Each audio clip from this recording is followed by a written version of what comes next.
بسم اللہ الرحمن الرحیم۔ شروع کرتی ہوں اللہ کے بابرکت نام سے جو بہت ہی مہربان نہایت رحم فرمانے والا ہے۔ السلام علیکم ورحمۃ اللہ وبرکاتہ۔ تو میرے پیارے بہن بھائیوں، کیا آپ سب نے اس سے پہلے کبھی غور کیا کہ اللہ تبارک تعالیٰ قرآن پاک کے اندر فرماتا ہے کہ میں نے زمین و آسمان کو صرف 6 دنوں کے اندر بنایا اور 7ویں دن اپنے عرش پر جا کر ٹھہرا۔ اسلامی تعلیمات میں ایک ہفتے کے 7ویں دن یعنی جمعہ کو یوم صفا کہا گیا، یعنی کہ سب سے برکت والا دن، باقی سب دنوں کا سردار۔ اللہ کے گھر کا طواف کرنے کا بھی حکم 7 دفعہ کرنے کا دیا گیا۔ حج کے دنوں میں شیطان کو کنکریاں مارنے کا بھی حکم 7 دفعہ دیا گیا۔ سورہ فاتحہ، جس کو قرآن مجید اور توحید کی بنیاد کہا جاتا ہے، یہ اتنی اہم ہے کہ مسلمان 5 وقت نماز پڑھتے وقت ہر رکعت میں اس کو پڑھتے ہیں، اور اس کے اندر کل 7 آیات ہیں اور 21 حروف، اور 7 سال کے بچے کو ہر حکم میں نماز پڑھانے کا حکم دیا گیا ہے، اور جنت اور جہنم کے دروازے 7 ہیں اور ان کے 7 درجات ہیں۔ سورۃ اطلاق میں ارشاد ہوتا ہے کہ اللہ تبارک تعالیٰ نے 7 آسمان اور انہی کے برابر 7 زمینیں بنائی ہیں، جس کے اندر یہ ان کا حکم اترتا ہے، اور اس کے علاوہ اللہ تبارک تعالیٰ نے زمین پر بہت مضبوط تہیں بنا دی ہیں۔ حضرت یوسف علیہ السلام کو خواب میں 7 موٹی اور 7 دبلی پتلی لاغر گائیں دکھائی گئی۔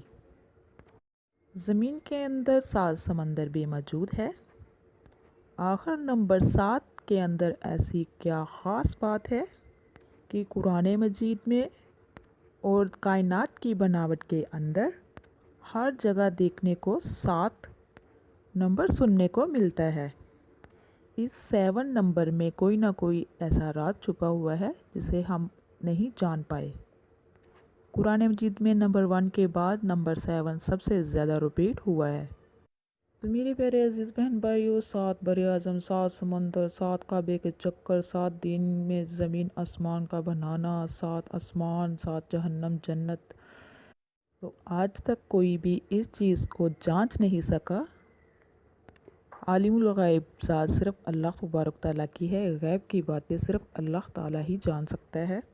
یہ ایک پہیلی کی طرح ہے جس کا جواب آج تک کسی کے پاس نہیں۔ اللہ تبارک تعالیٰ خود یہ چاہتا ہے کہ ہم اس کی کائنات پہ غور و فکر کریں اور اس کی ترتیب پر غور کریں تاکہ اس کی ذات کو پہچان سکیں۔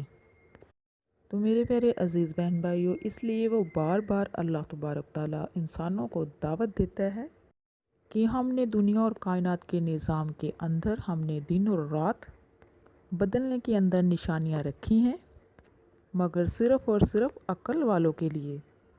اللہ تبارک تعالیٰ فرماتا ہے کہ ایک نظر اٹھا کر اس کی کائنات کو دیکھو تو تمہیں کوئی خامی نظر نہیں آئے گی۔